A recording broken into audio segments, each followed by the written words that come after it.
le premier constat qu'on peut faire du remaniement, c'est que c'est un aveu d'échec en éducation et en économie. Évidemment, l'éducation et l'économie, ce sont les domaines les plus importants pour le gouvernement du Québec puis pour le Québec. Et M. Couillard, a décidé de mettre des nouveaux visages, mais on sent quand même la même fatigue, le même manque de vision. En fait, on dirait que rien n'a changé depuis 2003. Les libéraux sont là depuis 12 ans et il semble y avoir rien de changé en économie et en éducation. Donc, je pense que ça montre le manque de leadership et du Parti libéral et de M. Couillard qui semble naviguer à vue sans avoir vraiment de plan, de vision de ce qu'il souhaite changer en économie et en éducation. Et pourtant, le contexte économique mondial est très préoccupant.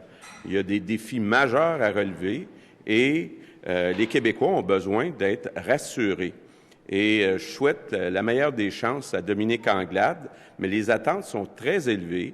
Les Québécois sont étouffés par les taxes et les impôts. Ils craignent pour leur emploi, pour leur pouvoir d'achat.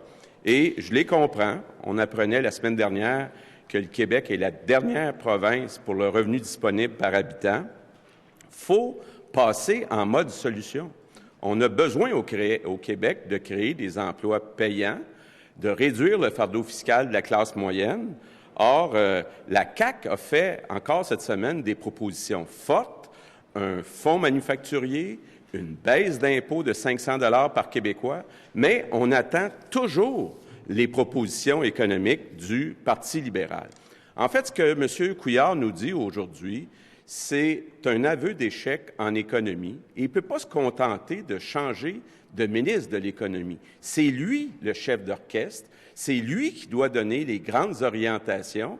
Et même s'il souhaite naviguer en eau tranquille au cours des prochains mois, il ne pourra pas le faire tant qu'il n'y aura pas un capitaine en économie au Québec. On dirait que M. Couillard n'est pas intéressé par l'économie et qu'il manque d'ambition en économie. Il nous dit qu'il est satisfait des résultats du gouvernement.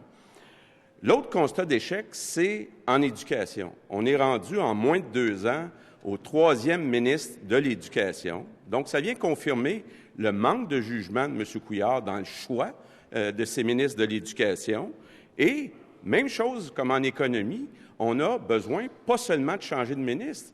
La responsabilité du capitaine, c'est de donner la direction, de dire voici les grandes orientations, voici comment on va transformer les commissions scolaires, voici comment on va décentraliser le pouvoir dans les écoles. Mais on semble encore là, en éducation, naviguer à vue d'œil. C'est inquiétant pour les parents. C'est inquiétant. On a vu les services directs aux élèves, même aux enfants qui ont des difficultés d'apprentissage, être coupés. Puis le premier ministre n'a pas réagi. On a vu l'état lamentable des écoles. Il y a beaucoup de travail à faire. Puis on espère que ce 3e ministre de l'Éducation, cette fois-là, ça sera la bonne. Donc, M. Couillard, en terminant, a décidé de rebrasser les cartes. On est prêt à donner la chance aux coureurs, mais les attentes sont très élevées et on jugera sur les résultats. Merci.